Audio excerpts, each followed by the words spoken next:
Good day to everyone, and a big hello to all the children from our first communion classes. Today is the feast of the most holy body and blood of Christ, or better known as Corpus Christi. First, I would like to say a few words, especially to our children. The months of May and June should have been very exciting one for all of you and your families. I am sure many of you will have had family gatherings planned to celebrate your first communion. I understand the disappointment, especially as you had put so much work into your preparation for this sacrament. Girls and boys, as yet, we have not been told when our churches will be open again. When they do open for services, we still do not know what will be needed to keep social distance from each other in the church. As soon as we know that we are ready to go ahead with the First Communion celebrations, we will let your parents know. There's a lot of child-friendly material on our parish Facebook page which your parents could help with you during these days. Meanwhile, I hope you remember to say your prayers each day for your families and for all those who are sick in the world and those people who receive communion regularly but are really missing this because of the coronavirus. I hope everyone is managing to keep safe and well under the current circumstances. Now to the parents.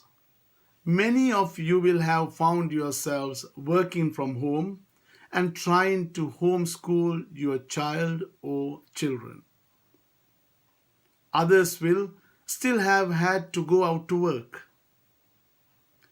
During this difficult time, please be assured that the schools, staff, children, and all your families have been in our thoughts and prayers.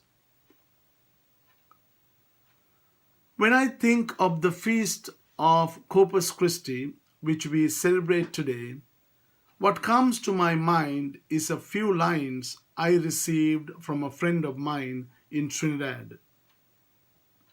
Thank God for modern technology that I was able to retrieve it after many years. And this is what he wrote. In the procession to receive communion in the church, Christ calls us beyond our communion hymns to where we can truly grasp what he offers. Christ says to us, "Receive what you are and become what you receive.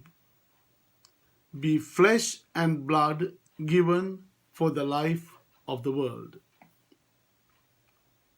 I think it is very important that we daily become what we receive, as we are called to see the presence of the body of the Lord in our sisters and brothers, regardless of who they are.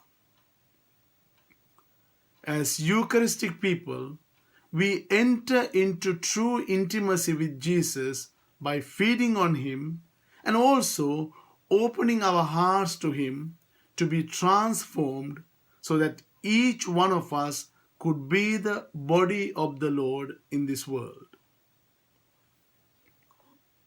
As many of you know, a number of our parishioners have traveled to Suriname in South America and also to Romania in the last 10 years with our parish overseas mission, or better known as the We Can Make a Difference project. I remember working with them about 2 years ago in Romania where they helped a number of women who were desperately in need of care. At the end of each day, the list of work done was endless, and so was the time they spent with the villagers to make them feel special. I remember the tears of joy on the face of one of the women who could not believe her eyes at the huge difference that had been made to her humble dwelling. In those moments, I had the great privilege of seeing our parishioners becoming the body of Christ to those broken people. Let us celebrate those known to us who in the past and also today continue to manifest what they have received in the Holy Eucharist. We are grateful to all those in our community who shows us the way. Let me finish this brief reflection with the opening verse of the Franciscan friar Scott Serency's poem, Can You Drink the Cup? Can you drink the cup? Drink, not survey or analyze, ponder or scrutinize from a distance. But drink, imbibe, ingest, take it to you so that it becomes a piece of your inmost self. May God bless you.